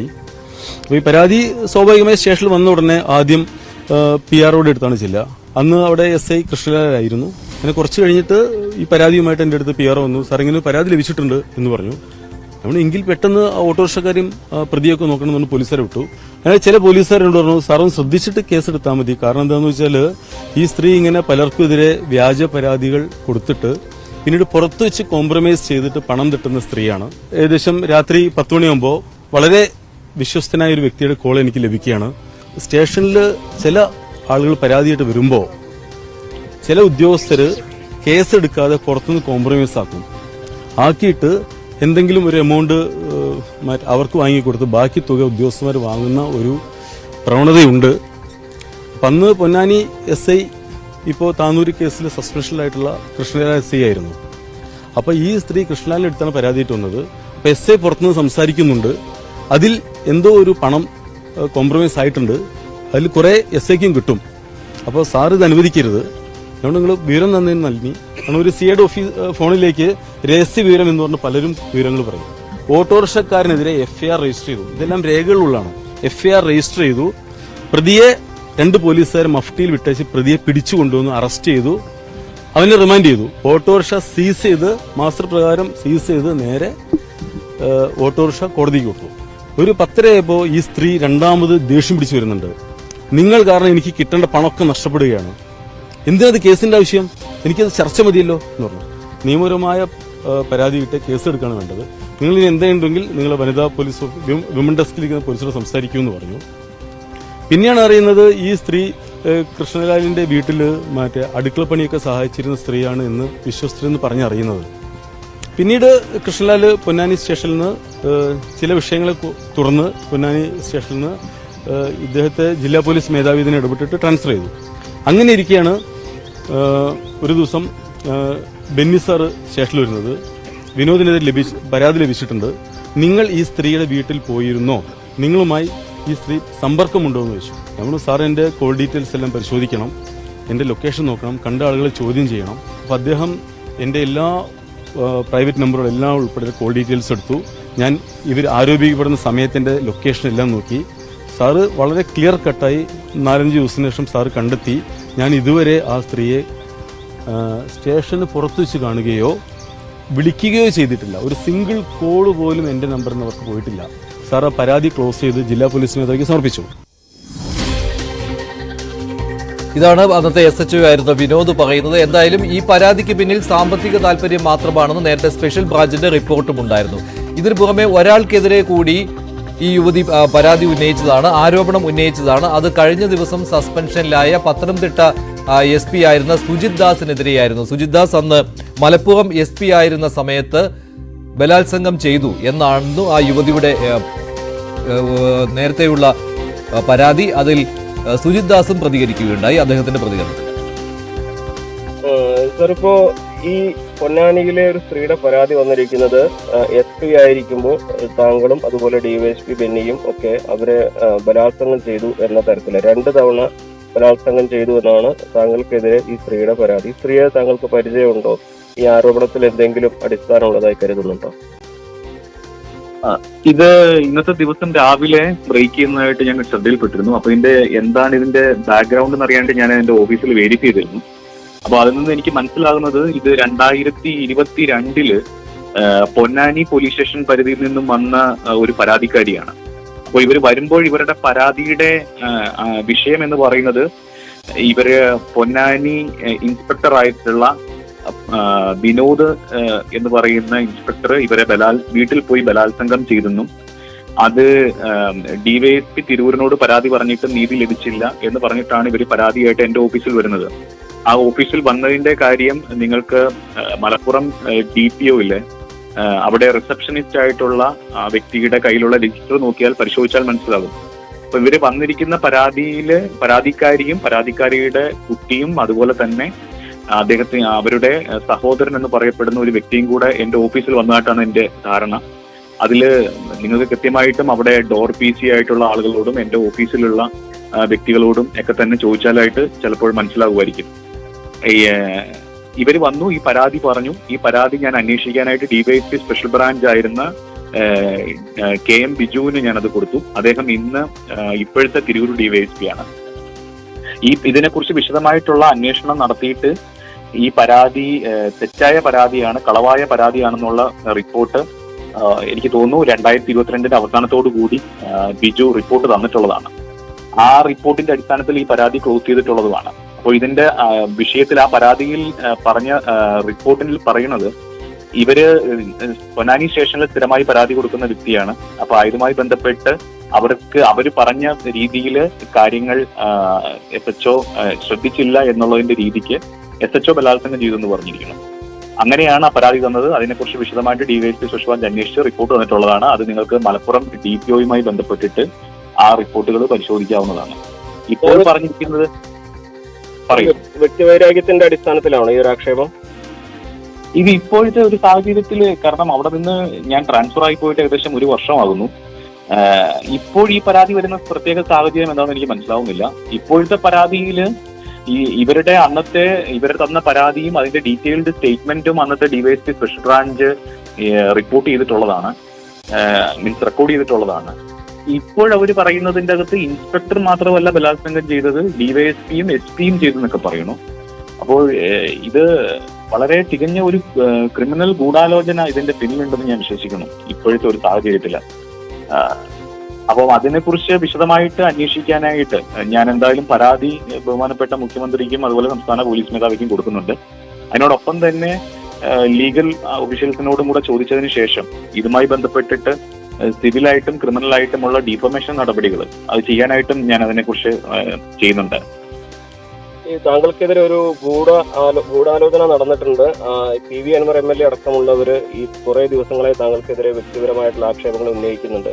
അപ്പോൾ ഈ ആരോപണങ്ങൾക്ക്, ഇപ്പോൾ ഉയർന്നു വന്ന ആരോപണങ്ങൾക്കും അങ്ങനെ അൻവറിന്റെ അടക്കമുള്ളവരുടെ പങ്കുണ്ടെന്ന് കരുതുന്നുണ്ടോ? അതിനെക്കുറിച്ച് ഇപ്പോൾ ഞാൻ സംസാരിക്കുന്നില്ല. കാരണം അതിനെക്കുറിച്ച് ഒരു ഉന്നത ഉദ്യോഗസ്ഥരുടെ ഒരു സംഘം തന്നെ അതിനെക്കുറിച്ച് അന്വേഷിക്കുന്നുണ്ട്. അപ്പൊ അതിനെക്കുറിച്ച് ഞാൻ പ്രതികരിക്കുന്നില്ല. പക്ഷെ ഇതിന്റെ അകത്ത് ഈ പറഞ്ഞ ഒരു ആരോപണം ഇത് ഒരു വ്യക്തിപരമായിട്ടുള്ള നമ്മുടെ കുടുംബജീവിതത്തെ പോലും ബാധിക്കുന്ന രീതിക്ക് നമ്മുടെ ഓഫീസിൽ പരാതി തരാൻ വന്ന വ്യക്തി ഈ ക്യാമ്പ് ഓഫീസിൽ കൊണ്ടുപോയിട്ടൊക്കെ മറ്റു കാര്യങ്ങൾ ചെയ്തു എന്നൊക്കെ പറയുന്നത് ഇത് തികച്ചും നമ്മളെ തേജോവധം ചെയ്യാനായിട്ട്, നമ്മളെ കടന്നാക്രമിക്കാനായിട്ടുള്ള കാര്യമായിട്ടാണ് ഞാൻ മനസ്സിലാക്കുന്നത്. എന്തായാലും ഇതിന്റെ എല്ലാവിധ പരാതികളും അതുപോലെ നടപടികളും പോകും. ഇതിനെക്കുറിച്ച് ഇനി ഒരു CBI അന്വേഷണം നടന്നാൽ പോലും അത് വളരെ സന്തോഷത്തോടെ സ്വാഗതം ചെയ്യും. ഇതിന് വേണ്ട എല്ലാവിധ കാര്യങ്ങളും നടപടികളും ചെയ്യും. അതോടൊപ്പം തന്നെ ഒരു കാര്യം കൂടി ചോദിക്കുകയാണ്.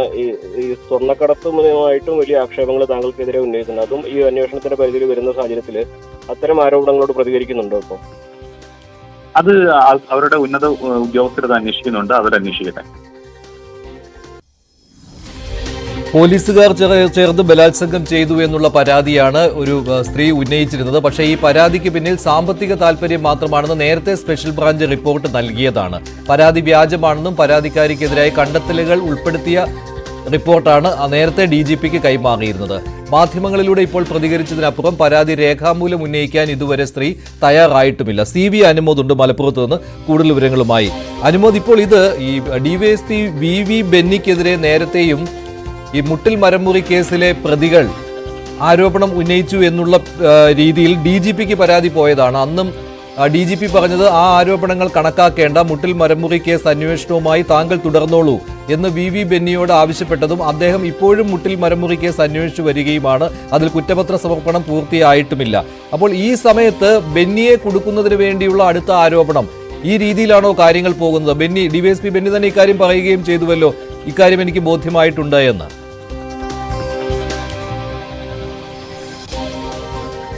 തീർച്ചയായും മഞ്ജുഷ, ഈ കാര്യത്തിൽ വളരെ പ്രധാനപ്പെട്ടതാണ് ഈ ഒരു നിരീക്ഷണം. ഇതിൽ പ്രസക്തമാവുന്ന ഒരു കാര്യം, നേരത്തെ SHO ആയിരുന്ന, പൊന്നാനി SHO ആയിരുന്ന വിനോദ് വലിയാറ്റൂർ മാധ്യമങ്ങളോട് പറഞ്ഞതിൽ ഒരു കാര്യമുണ്ട്. കൃഷ്ണലാൽ എന്ന SIയുടെ വീട്ടിലെ ജീവനക്കാരിയായിരുന്നു ഈ പരാതിക്കാരി എന്നുള്ളത്. ഈ കൃഷ്ണലാൽ SI മുൻപും താനൂർ DYSPക്കും സുജിത് ദാസ് SP-ക്കും എതിരെ മൊഴി കൊടുക്കുകയും മാധ്യമങ്ങളിൽ അഭിമുഖം നൽകുകയും ചെയ്ത വ്യക്തിയാണ്. താനൂരിലെ കസ്റ്റഡി മരണ കേസിൽ, ജിഫ്രി കേസിൽ, ആ വിഷയത്തിൽ അന്ന് ഈ ഒരു തരത്തിൽ ഈ താനൂർ DYSPയും SP-യും അവർക്കെതിരെ വലിയ തോതിൽ തന്നെ വിവാദമുണ്ടാക്കിയ അഭിമുഖം നൽകിയ ആളാണ്. ഈ സ്ത്രീ ജോലി ചെയ്ത, അല്ലെങ്കിൽ ഈ കൃഷ്ണലാൽ എന്ന വ്യക്തിയുടെ വീട്ടിലാണ് ഈ സ്ത്രീ ജോലി ചെയ്തിരുന്നതെന്ന ഇപ്പോൾ ഈ അദ്ദേഹത്തിൻ്റെ ഈ SHOയുടെ മൊഴി അദ്ദേഹത്തിൻ്റെ തുറന്നു പറച്ചിൽ വന്നിട്ടുള്ളത്. അങ്ങനെ നമ്മൾ കണക്കാക്കുമ്പോൾ ഇതിന് പിന്നിൽ മറ്റൊരു ഗൂഢാലോചന ഉണ്ടായിട്ടുണ്ടോ എന്ന ചോദ്യമാണ് ഉയരുന്നത്. അതായത് കൃത്യമായിട്ട് താനൂർ DYSP ബെന്നിയെ സമ്മർദ്ദത്തിലാക്കി ഈ ഒരു മുട്ടിൽ മരമുറി കേസിൻ്റെ ഗതി തിരിച്ചുവിടുക, ആ കുറ്റപത്രം ഒഴിയിക്കുക, അല്ലെങ്കിൽ അതിൽ മാറ്റങ്ങൾ വരുത്തുക തുടങ്ങി വലിയ ഒരു ലക്ഷ്യം ഇത്തരത്തിലുള്ള വെളിപ്പെടുത്തലുകൾ, അത്തരത്തിലുള്ള ശ്രമങ്ങൾ കൊണ്ടുണ്ടാകുന്നുണ്ടോ എന്ന ചോദ്യമാണ് ഉയരുന്നത്. അന്വേഷണ ഉദ്യോഗസ്ഥരെ സമ്മർദ്ദത്തിലാക്കുക എന്ന വലിയ ഒരു ഗൂഢ ലക്ഷ്യം ഇതിന് പിന്നിലുണ്ടോ എന്ന ചോദ്യമാണ് ഉയരുന്നത്. അതിലേറ്റവും പ്രധാനമാണ് കൃഷ്ണലാലിൻ്റെ ആ വീട്ടിലെ ജോലിക്കാരിയായിരുന്നു ഈ ആരോപണം ഉന്നയിച്ച സ്ത്രീ എന്ന ഈ SHOയുടെ, അതായത് വിനോദ് വലിയാറ്റൂരിൻ്റെ ഈ വെളിപ്പെടുത്തൽ. അങ്ങനെയാണെങ്കിൽ ഒരു തരത്തിലുള്ള ഗൂഢാലോചന അവിടെയും ഉണ്ടായിരിക്കാം എന്ന ഒരു നിഗമനത്തിലേക്ക് കാര്യങ്ങൾ കൊണ്ടുചെന്നെത്തും. കാരണം ഇത് നേരത്തെ തന്നെ PV അൻവർ MLA സുജിത് ദാസിനെതിരെ ആരോപണങ്ങൾ ഉന്നയിച്ചിരുന്നു. അത് ആരോപണങ്ങൾ ഉന്നയിച്ച ശൈലി നമ്മൾ ആദ്യം കണ്ടതാണ്. ഒരു മാധ്യമത്തെ മാത്രം തെരഞ്ഞെടുത്ത് ആ മാധ്യമത്തിലൂടെ മാത്രം ഇത്തരം കാര്യങ്ങൾ പുറത്തുവിടുന്നു. പിന്നീട് ആ തരത്തിലുള്ള ഒരു കമ്മ്യൂണിക്കേഷൻ മാത്രമാണ് ഈ വിഷയത്തിൽ ഉണ്ടായിരുന്നത്. അപ്പോൾ വീണ്ടും ഈ ഒരു വിഷയത്തിൽ ഗതി തിരിച്ചുവിടുന്ന, അതായത് ആരോപണങ്ങൾ SP-ക്കും മറ്റ് ഉന്നത ഉദ്യോഗസ്ഥർക്കും ADGPക്കൊക്കെ എതിരെ വലിയ ആരോപണങ്ങൾ ഉന്നയിച്ച് ആ തരത്തിൽ അൻവറിൻ്റെ ആക്ഷേപങ്ങൾ പോലീസിൻ്റെ ഉന്നത ഉദ്യോഗസ്ഥർ അന്വേഷിക്കുന്ന സാഹചര്യമൊക്കെ മുന്നോട്ട് പോകുമ്പോഴാണ് താനൂർ DYSPയെ കൂടി ഈ ഒരു സർക്കിളിലേക്ക്, അല്ലെങ്കിൽ ഈ ആരോപണത്തിൻ്റെ നിഴലിലേക്ക് കൊണ്ടുവരാനുള്ള ശ്രമം എന്ന തരത്തിലേക്ക്. ശരിയാണ് അനുമോദ്. കുറെ മെറിറ്റുള്ള കാര്യങ്ങൾ PV അൻവർ പറഞ്ഞതും അതേക്കുറിച്ചുള്ള അന്വേഷണം വേണമെന്നുള്ള ആവശ്യം ശക്തമാവുകയും ADGP അജിത് കുമാറിന്റെ പല ഇടപെടലുകളെ കുറിച്ചും അൻവർ വെളിപ്പെടുത്തൽ നടത്തുകയും ചെയ്തിട്ടുണ്ട്. പക്ഷേ അതിനിടെ നല്ല രീതിയിൽ കേസ് അന്വേഷിച്ചുകൊണ്ടിരിക്കുന്ന ഒരു ഉദ്യോഗസ്ഥനെ DYSP VV ബെന്നിയെ മോശക്കാരനായി ചിത്രീകരിക്കുന്നതിന് വേണ്ടിയുള്ള അടുത്ത ശ്രമമാണ് നടക്കുന്നത് എന്ന കാര്യത്തിൽ യാതൊരു സംശയവുമില്ല. ബെന്നി തന്നെ ഇക്കാര്യം നേരത്തെയും പറഞ്ഞിട്ടുള്ളതാണ്. നേരത്തെയും തനിക്കെതിരെ ഇത്തരത്തിലുള്ള വ്യാജ പ്രചാരണങ്ങൾ നടക്കുന്നുണ്ട്, മുട്ടിൽ മരമുറി കേസ് അന്വേഷിക്കുന്നത് കൊണ്ട് എന്ന് അദ്ദേഹം പറഞ്ഞിട്ടുള്ളതാണ്. അദ്ദേഹം ആ കേസ് അന്വേഷണവുമായി മുന്നോട്ട് പോവുകയായിരുന്നു. പ്രതികളെ അറസ്റ്റ് ചെയ്തിരുന്നു. അവർക്കെതിരെ കുറ്റപത്രം നൽകുന്ന നടപടികൾ ഇപ്പോഴും പുരോഗമിച്ചു കൊണ്ടിരിക്കുകയാണ്. അതിനിടെയാണ് VV ബെന്നി കൂടി ഉൾപ്പെടുന്ന പോലീസുകാർക്കെതിരെ, പോലീസ് ഉദ്യോഗസ്ഥർക്കെതിരെ ഇങ്ങനെയൊരു പരാതി ഒരു വീട്ടമ്മ ഉന്നയിച്ചിരിക്കുന്നത്. നേരത്തെ ഈ പരാതി ക്ലോസ് ചെയ്തതാണ്. അതിനപ്പുറം പോലീസ് ഉദ്യോഗസ്ഥരുടെ പേരുകൂടി അവർ ഇപ്പോൾ പറയുകയാണ് എന്നാണ് ഉദ്യോഗസ്ഥർ പറയുന്നത്.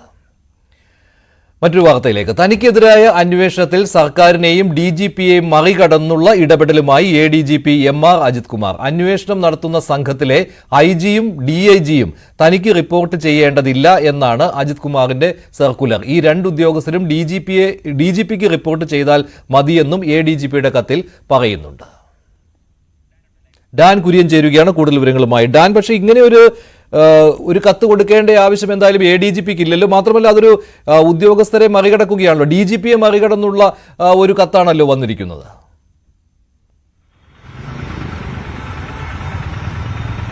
മുഖ്യമന്ത്രി അന്വേഷണ സംഘത്തെ പ്രഖ്യാപിച്ചതിന് പിന്നാലെ തന്നെ അതുമായി ബന്ധപ്പെട്ട് വലിയ തരത്തിലുള്ള വിമർശനങ്ങൾ ഉയർന്നിരുന്നു. അതായത് സംസ്ഥാന പോലീസ് മേധാവി ഷെയ്ഖ് ദർബേ സാഹിബ് മാത്രമാണ് ആ സംഘത്തിൽ എം.ആർ. അജിത് കുമാറിന് മുകളിലെ തസ്തികയിലുള്ള ഒരേ ഒരു ഉദ്യോഗസ്ഥൻ.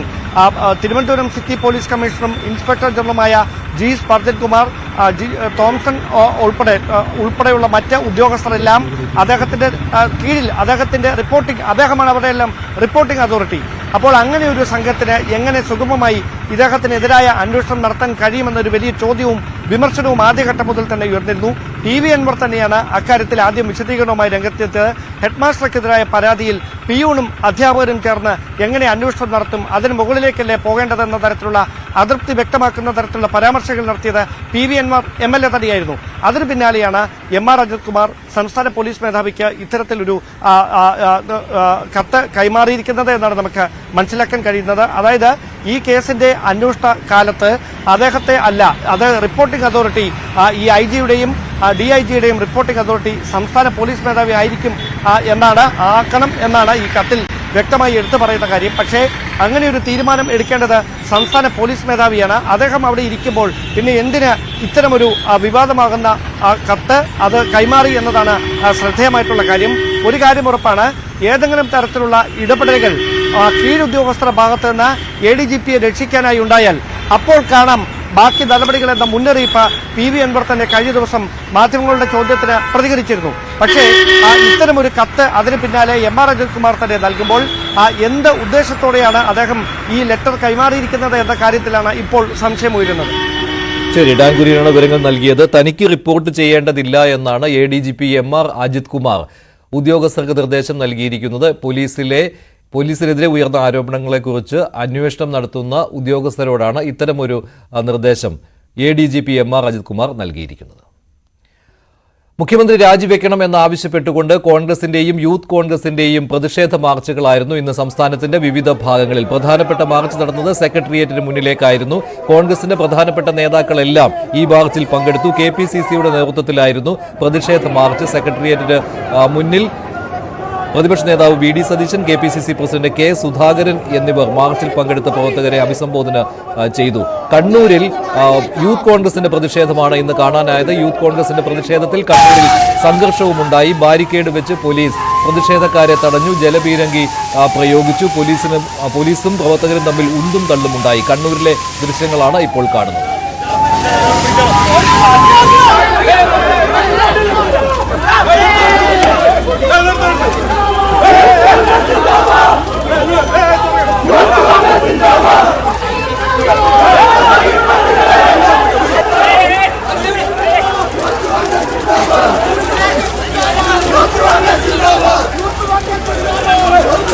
തിരുവനന്തപുരത്ത് സെക്രട്ടേറിയറ്റ് മുന്നിലേക്ക് നടത്തിയ മാർച്ചിൽ വലിയ പ്രവർത്തകരുടെ പങ്കാളിത്തമാണ് കാണാനായത്. അതിന്റെ ദൃശ്യങ്ങളാണ് ഇപ്പോൾ കാണുന്നത്. മുഖ്യമന്ത്രി രാജിവെക്കണം എന്ന ആവശ്യമാണ് നേതാക്കൾ ഉന്നയിച്ചത്. V D Satheesan, K Sudhakaran തുടങ്ങിയവരുടെ പ്രസംഗങ്ങളിലേക്ക്. പറയാറുണ്ട്, ചക്കിക്കൊത്ത ശങ്കരൻ മുഖ്യമന്ത്രിക്കൊത്ത പോലീസുകാരെന്ന് പറയുന്നതായിരിക്കും യുക്തി. ഇവിടെ ഒരു നീതിന്യായവുമില്ല, നീതിയുമില്ല, നീതിബോധവുമില്ല. ഭരണരംഗത്തൊന്നും ഉണ്ടാക്കാൻ സാധിക്കാത്ത കഴിവുകെട്ട ഒരു മുഖ്യമന്ത്രി. അദ്ദേഹത്തിന് ലക്ഷ്യമേ ഉള്ളൂ, ഞാൻ എന്റെ കുടുംബം, എന്റെ കുടുംബത്തിന്റെ സമ്പത്ത്, അതിനപ്പുറത്ത് ഒരു ലക്ഷ്യം അദ്ദേഹത്തിന് ഇല്ല. അദ്ദേഹത്തെ പൊന്നുപോലെ കൊണ്ടു നടക്കുന്ന പോലീസ് ഉദ്യോഗസ്ഥന്മാരുണ്ട്. ആ പോലീസ് ഉദ്യോഗസ്ഥന്മാരൊക്കെ അദ്ദേഹത്തിന്റെ ദൗർബല്യമാണ്. ആ ദൗർബല്യമുള്ളത് കൊണ്ട് തന്നെ അവരെ തെറ്റുകളെ തിരുത്താൻ സാധിക്കാത്ത, കഴിവില്ലാത്ത, നിവൃത്തിയില്ലാത്ത ഒരു മുഖ്യമന്ത്രിയായി 8 വർഷം ഈ സംസ്ഥാനം അവർ ഭരിക്കുന്നു. സ്വർണം കള്ളക്കടത്ത് നടത്തി കൊണ്ടുവരുന്നവന്റെ സ്വർണം അടിച്ചു മാറ്റുന്ന പുതിയ വാക്കാണ് സ്വർണം പൊട്ടിക്കൽ. അതുവരെ ചെയ്യുന്ന ആളുകളാണ് ഈ ഭരണത്തിന്റെ സ്ഥിരാകേന്ദ്രത്തിൽ, ഈ നോർത്ത് ബ്ലോക്കിൽ, ഈ മെയിൻ ബ്ലോക്കിൽ മുഖ്യമന്ത്രിയുടെ ഓഫീസിൽ ഇരിക്കുന്നത്. സ്വർണം പൊട്ടിച്ചു മാറ്റുന്നവർ, മാഫിയ സംഘങ്ങൾക്ക് കുടപിടിച്ചു കൊടുക്കുന്ന ആളുകൾ, അഴിമതി, കോഴ, SP ഓഫീസിലെ മരം വരെ വെട്ടിമാറ്റിയ. എന്നിട്ട് ഒന്ന് ആലോചിച്ചു നോക്കിയേ, ഇവര് കുറച്ചുനാളും കൂടി ഇരുന്നാൽ ഈ സെക്രട്ടേറിയറ്റിന് വീല് വെച്ച് വീട്ടിക്കൊണ്ടു. അതിനും മടിക്കാത്തവരാണ്. എവിടെയൊക്കെ കമന്ന് വീണാൽ കാൽപ്പണമായി പൊങ്ങുന്ന അഴിമതിക്കാരുടെ താവളമാണ് മുഖ്യമന്ത്രിയുടെ ഓഫീസ്. കമ്മീഷണറുടെ തലപ്പത്തുള്ള അഡീഷണൽ DGP അജിത് കുമാർ തൃശൂരിൽ ഉണ്ടായിരുന്നു. ഞാൻ ഉത്തരവാദിത്ത ബോധത്തോടുകൂടി പറയുന്നു, അയാൾ തൃശൂരിൽ ഉണ്ടായിരുന്നു. ഒരു ഫോൺ വിളിച്ച് താൻ എന്താണോ ചെയ്യുന്നത് എന്ന് കമ്മീഷണറോട് ചോദിക്കാൻ തയ്യാറായില്ല. അപ്പൊ അജിത് കുമാറിന്റെ നേതൃത്വത്തിൽ മുഖ്യമന്ത്രിയുടെ അറിവോടുകൂടിയാണ് BJPയുമായി ചേർന്ന് തൃശൂർ പൂരം അടിച്ചു കലക്കിയത്. ഇനി മുതൽ പിണറായി വിജയൻ അറിയപ്പെടാൻ പോകുന്നത് പൂരം കലക്കി പിണറായി വിജയൻ എന്നാണ്. പൂരം കലക്കി പിണറായി വിജയൻ. സെക്രട്ടേറിയറ്റിന് മുന്നിലേക്കായിരുന്നു KPCCയുടെ പ്രതിഷേധ മാർച്ച്. ഇന്ന് CPMന്റെ സെക്രട്ടേറിയറ്റ് യോഗം ചേരുകയാണ്. PV അൻവറിന്റെ പരാതി ചർച്ച ചെയ്തേക്കാൻ സാധ്യതയുള്ളതാണ് CPM സെക്രട്ടേറിയറ്റിൽ. കഴിഞ്ഞ ദിവസമായിരുന്നു അൻവർ പരാതി CPM സംസ്ഥാന സെക്രട്ടറി MV ഗോവിന്ദന് നൽകിയത്. അൻവർ ഈ ആരോപണങ്ങൾ ഉന്നയിച്ചതിന് ശേഷമുള്ള ആദ്യ സെക്രട്ടേറിയറ്റ് യോഗമാണ് ഇന്ന് ചേരുന്നത്. LDF കൺവീനർ TP രാമകൃഷ്ണൻ പ്രതികരിക്കുകയുണ്ടായി. എന്തൊക്കെ ചർച്ച ചെയ്യുമെന്ന് മുൻകൂട്ടി പറയാൻ കഴിയില്ല എന്ന് TP രാമകൃഷ്ണൻ പറഞ്ഞു. അതെല്ലാം പാർട്ടി സെക്രട്ടറിയാണ് പറയേണ്ടത്. സെക്രട്ടറിയോട് സംസാരിച്ചാൽ മതി. അല്ല, ഇപ്പൊ കമ്മിറ്റിയിൽ ചർച്ച ചെയ്യുന്ന കാര്യങ്ങൾ ഇങ്ങനെ മുൻകൂട്ടി പറയുന്ന രീതിയിലല്ലോ. കമ്മിറ്റിയിൽ വരുന്ന കാര്യങ്ങളെല്ലാം കമ്മിറ്റിയിൽ വരും. അതെ, അല്ല, ഞാൻ നേരത്തെ പറഞ്ഞു കഴിഞ്ഞിട്ടുണ്ട് എന്റെ അഭിപ്രായം. ഓക്കെ, നേരത്തെ പറഞ്ഞു കഴിഞ്ഞിട്ടുണ്ട്. ഇന്ന് വൈകിട്ട് 5:30 CPM സംസ്ഥാന സെക്രട്ടറി MV ഗോവിന്ദൻ മാധ്യമങ്ങളെ കാണുന്നുണ്ട്. തെരഞ്ഞെടുക്കപ്പെട്ട മറ്റ് സ്ഥാനങ്ങളിൽ നിന്നുകൂടി നീക്കണമെന്ന പാലക്കാട് ജില്ലാ സെക്രട്ടേറിയറ്റിന്റെ ആവശ്യം അംഗീകരിച്ചാൽ PK ശശി CPM വിടുമെന്ന് സൂചന. ശശിയെ KTDC ചെയർമാൻ സ്ഥാനത്ത് നിന്നും CITU ജില്ലാ അധ്യക്ഷ പദവിയിൽ നിന്നും നീക്കണമെന്ന് പാലക്കാട് ജില്ലാ സെക്രട്ടേറിയറ്റിന്റെ ആവശ്യം സംസ്ഥാന സമിതിയുടെ പരിഗണനയിലാണ്. വിവിധ ആരോപണങ്ങളെ തുടർന്ന് നേരത്തെ PK ശശിയെ ബ്രാഞ്ചിലേക്ക് തരം താഴ്ത്തിയിരുന്നു. സംസ്ഥാന കമ്മിറ്റിയുടെ അനുമതി ലഭിച്ചാൽ തിരഞ്ഞെടുക്കപ്പെട്ട എല്ലാ സ്ഥാനങ്ങളിൽ നിന്നും മാറ്റി നിർത്തപ്പെടുമെന്ന സാഹചര്യത്തിലാണ് ശശി കടുത്ത തീരുമാനങ്ങളിലേക്ക് നീങ്ങുന്നത്. പാർട്ടി വിടാനാണ് PK ശശിയുടെ ആലോചന. ഫണ്ട് ക്രമക്കേടുകളടക്കം ഗുരുതര ആരോപണങ്ങളെ തുടർന്നാണ് ശശിക്കെതിരെ പാർട്ടി നടപടിയെടുത്തത്. ജില്ലാ സെക്രട്ടേറിയറ്റ് അംഗമായിരുന്ന ശശിയെ പാർട്ടി ബ്രാഞ്ചിലേക്ക് തരം താഴ്ത്തി. പക്ഷേ ഇവിടെ കൊണ്ടും അവസാനിക്കില്ല. തിരഞ്ഞെടുക്കപ്പെട്ട എല്ലാ സ്ഥാനങ്ങളിൽ നിന്നും നീക്കണമെന്ന കടുത്ത നിലപാടിലാണ് പാലക്കാട്ടെ പാർട്ടി. CPM പാലക്കാട് ജില്ലാ സെക്രട്ടേറിയറ്റ് കഴിഞ്ഞ ദിവസം നൽകിയ ശുപാർശ സംസ്ഥാന കമ്മിറ്റിക്ക് മുമ്പാകെയുണ്ട്. ഇനി സംഘടനാ നടപടി ഉണ്ടായാൽ വിട്ടുവീഴ്ച വേണ്ടെന്ന നിലപാടിലാണ് ശശിയെന്ന് അദ്ദേഹത്തോട് അടുത്ത വൃത്തങ്ങൾ പറയുന്നു. CPMൽ തുടരേണ്ടെന്ന തീരുമാനത്തിലേക്കെത്തും. മണ്ണാർക്കാട് സഹകരണ കോളേജിന്റെ ഫണ്ട് ശേഖരണം, വിഭാഗീയത, ഏരിയ കമ്മിറ്റി ഓഫീസ് നിർമ്മാണവുമായി ബന്ധപ്പെട്ട ഫണ്ടിലെ ക്രമക്കേട് എന്നീ ആരോപണങ്ങളാണ് ശശിക്കെതിരെ പാർട്ടിയിൽ ഉയർന്നിട്ടുള്ളത്. പാർട്ടി കൈവിട്ടതോടെ PK ശശി CPMൽ ഏറെക്കുറെ ഒറ്റപ്പെട്ടു കഴിഞ്ഞു. DYFI വനിതാ നേതാവിനോട് ലൈംഗിക അതിക്രമം നടത്തിയെന്ന പരാതിയിൽ PK ശശിയെ പാർട്ടി നേരത്തെ സംരക്ഷിച്ചിരുന്നു. S Vinesh Kumar, news 18, Palakkad. അത്തം ദിനത്തിൽ തൃപ്പൂണിത്തുറയിൽ ചരിത്ര പ്രസിദ്ധമായ അത്തച്ചമയ ഘോഷയാത്ര നടന്നു. സംസ്ഥാനത്ത് ഇതോടെ ഓണാഘോഷങ്ങൾക്ക് തുടക്കമായി. നിയമസഭാ സ്പീക്കർ AN ഷംസീറാണ് വർണ്ണാഭമായ അത്തച്ചമയ ഘോഷയാത്ര ഔപചാരികമായി ഉദ്ഘാടനം ചെയ്തത്. ആജ്ഞ രവീന്ദ്രൻ തയ്യാറാക്കിയ റിപ്പോർട്ട് കാണാം. തൃപ്പൂണിത്തുറയിലെ അത്തച്ചമയ ഘോഷയാത്രയ്ക്കിടയിലാണ് ഞങ്ങളിപ്പോൾ. നിരവധി കലാരൂപങ്ങളാണ് ഘോഷയാത്രയോടനുബന്ധിച്ച് നമ്മോടൊപ്പം കടന്നുപോയിക്കൊണ്ടിരിക്കുന്നത്. ചങ്ങമ്പുഴയുടെ വാഴക്കുല, അതുപോലെ വയലൻസ് അഗൈൻസ്റ്റ് ഡോക്ടേഴ്സ്, ഇങ്ങനെ നിരവധി മെസ്സേജുകൾ നൽകുന്ന പ്ലോട്ടുകൾക്കൊപ്പമാണ് ഘോഷയാത്ര അണിനിരക്കുന്നത്. നിരവധി കലാരൂപങ്ങൾ, 59ഓളം കലാരൂപങ്ങൾ, തെയ്യം, മുടിയാട്ടം തുടങ്ങി അമ്മൻകുടം നൃത്യങ്ങളൊക്കെ ഉള്ള ഒക്കെയുള്ള അനേകം കലാരൂപങ്ങൾ ഒക്കെ അണിനിരുന്നുള്ള ഘോഷയാത്രയാണ്. ഇത് രാവിലെ ഏകദേശം 10 മണിയോടുകൂടിയാണ് ഉദ്ഘാടന ചടങ്ങുകൾ കഴിഞ്ഞ ശേഷം ഏകദേശം 10 മണിയോടുകൂടിയാണ് ഘോഷയാത്രകളൊക്കെ ആരംഭിച്ചത്. ഇത് ഈ നഗരത്തെ ചുറ്റി ഒരു 2 മണിയോടുകൂടിയാണ് ഇതൊക്കെ അവസാനിക്കുക. വളരെ ജനനിബിഡമാണ് ഘോഷയാത്ര കാണാൻ. ഈ നാടും നഗരവും ഒരുമിച്ച് നിൽക്കുന്ന ഒരു കാഴ്ചയാണ് നമുക്ക് കാണാൻ കഴിയുന്നത്. ജാതിമത ഭേദമന്യേ എല്ലാവരും ഓണം ആഘോഷിക്കുന്നതിന്റെ തുടക്കത്തിലാണ്. അത്തം ദിനമാണ്. അത്തത്തിന്റെ ഭാഗമായി അത്തച്ചമയം, ഓണത്തിന്റെ ഭാഗമായി അത്തച്ചമയത്തോടുകൂടി കൊച്ചിയിലെ തൃപ്പൂണിത്തുറയിലെ ഓണാഘോഷങ്ങൾ തുടങ്ങിയിരിക്കുകയാണ്. ആട്ടുമികളോടെ ആളുകൾ അത്തച്ചമയ ഘോഷയാത്രയെ വരവേൽക്കുന്ന ഒരു കാഴ്ച നമുക്ക് കാണാൻ കഴിയും. എന്തായാലും ഇന്നു മുതൽ 10 നാൾ മലയാളി പൂർണ്ണമായും ഓണത്തിന് വേണ്ടി ഒരുങ്ങിയിരിക്കുന്ന ഒരു കാഴ്ചയാണ് നമുക്കിവിടെ കാണുന്നത്. ഒരു ചെറിയ ഭാഗം മാത്രമാണെങ്കിൽ പോലും കേരളീയ സംസ്കാരത്തിന്റെ ഒരു ചെറിയ ഏട് എന്നുള്ള നിലയിൽ ജാതി മതഭേദമന്യേ എല്ലാ ആളുകളും അണിനിരക്കുന്ന ഒരു കാഴ്ച നമുക്കിവിടെ കാണാം. എല്ലാവരും ഓണത്തെ വരവേൽക്കാണ്. ഏകദേശം എനിക്ക് തോന്നുന്നു ഒരു 29 പ്ലോട്ടോളം നമ്മളിപ്പോൾ കണ്ടു. നിരവധി വിവിധ മെസ്സേജുകൾ, സമൂഹത്തെ ഉദ്ധരിക്കുന്ന നിരവധി മെസ്സേജുകൾ ഉൾക്കൊള്ളുന്ന നിരവധി പ്ലോട്ടുകൾ, വിവിധ കലാരൂപങ്ങൾ, 59ഓളം കലാരൂപങ്ങൾ എല്ലാം ഒന്നിച്ചു ചേരുന്ന ഒരു കാഴ്ചയാണ് തൃപ്പൂണിത്തുറയിലെ നഗരത്തിലൂടെ കടന്നുപോയിക്കൊണ്ടിരിക്കുന്നത്.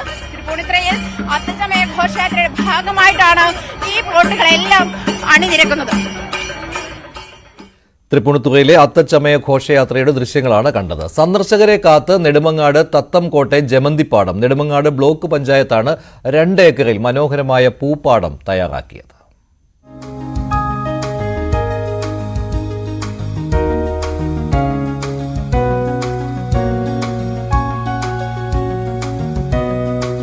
നാടെങ്ങും പൂക്കൃഷിയാണ് ഇപ്പോൾ കേരളത്തിൽ. ജനപ്രതിനിധികളും കുടുംബശ്രീയുമെല്ലാം മത്സരിച്ച് കൃഷി നടത്തുന്നു. എന്നാൽ പാലോട് തെങ്കാശി റൂട്ടിൽ നെടുമങ്ങാട് കഴിഞ്ഞ് തത്തങ്കോടെത്തിയാൽ ആരും നോക്കി നിന്നു പോകുന്ന മനോഹരമായ കാഴ്ച കാണാം. കുന്നിൻ ചെരുവിൽ 2 നിറങ്ങളിലെ ജമന്തിത്തോട്ടം.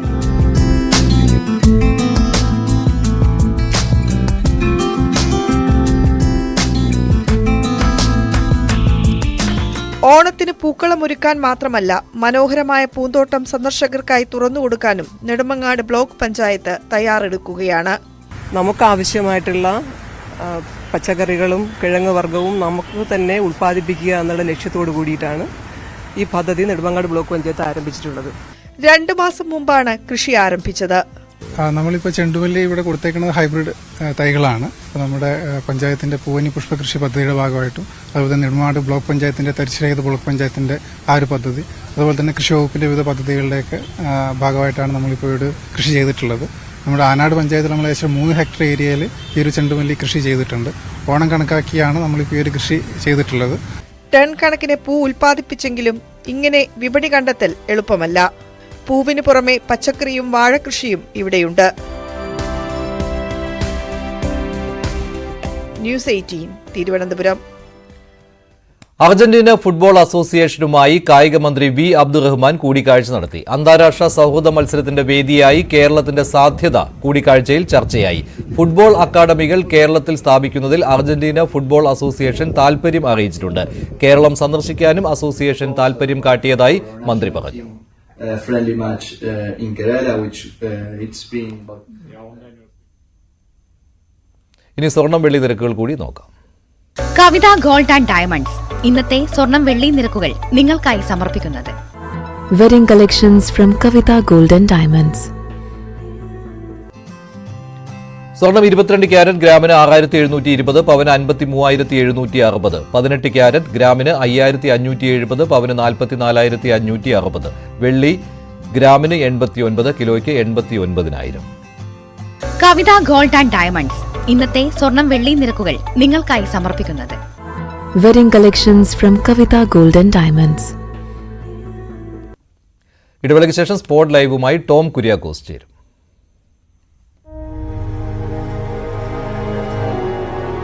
Hello everybody, I'm Prasiddhi, 11-year-old social entrepreneur and environmentalist. I'm the founder of Prasiddhi Forest Foundation and the Green Pillar from Tamil Nadu, Chengalpattu. And I am a nature lover. From always, I've really been inspired from nature, admiring the rustling of leaves, the buzzing of bees and the waves of seas. At the age of 6, I decided I want to do my own tree plantation and planted more than 1,50,000 trees.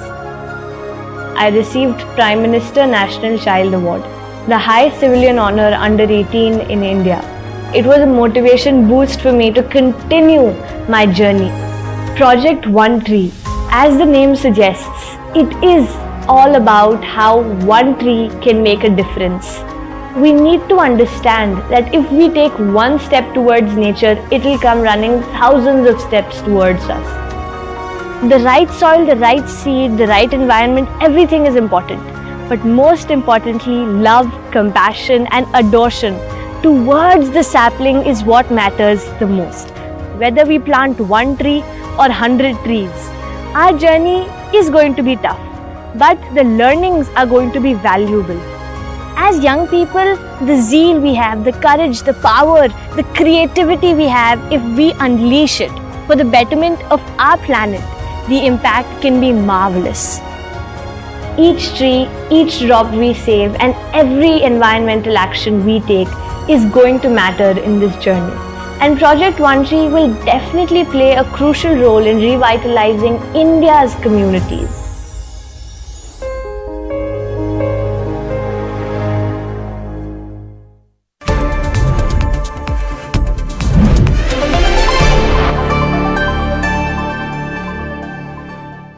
Shaz Kiran എന്ന ദല്ലാൽ അല്ലെങ്കിൽ ഇടനിലക്കാരൻ എം.ആർ. അജിത് കുമാറിനോട് മുൻ പരിചയത്തിന്റെ പേരിൽ ഈ സ്വപ്ന സുരേഷ് ഇങ്ങനെ രഹസ്യമൊഴി കൊടുക്കുകയാണ്. അതടക്കമുള്ള കാര്യങ്ങൾ ഇങ്ങനെ പങ്കുവെക്കുന്നു. കേസിൽ